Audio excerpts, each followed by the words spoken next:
Сәлеметсіздер ме, достар? Бүгін біз сіздермен печенье пісіретін боламыз. Ол үшін бізге жұмыртқа, шекер, май және ұн разрахат керек болады.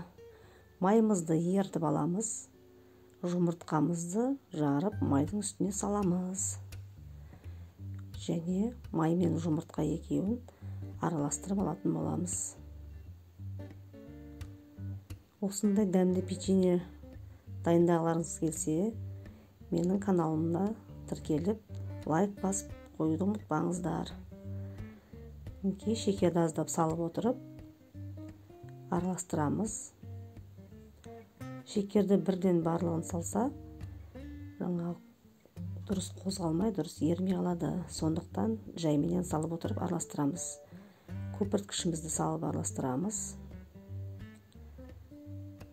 Жақсылап араластырып, шекері ерігенше араластырамыз және үстіне ұнды аз-аздан салып, жұмсақ қамыр етіп илейтін боламыз.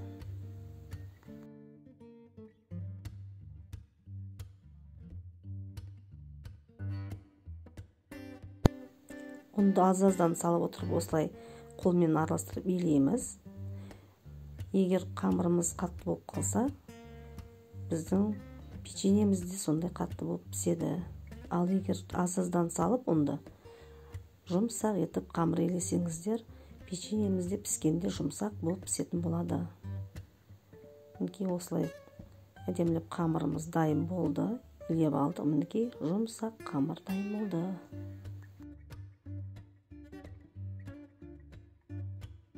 Дайын болған қамырымызды оқтаудың көмегімен осылай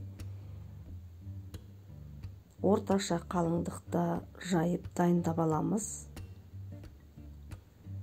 Жан жағына қарата оқтаудың көмегімен жаямыз. Және менде осындай печеньенің қалбы бар, оятын.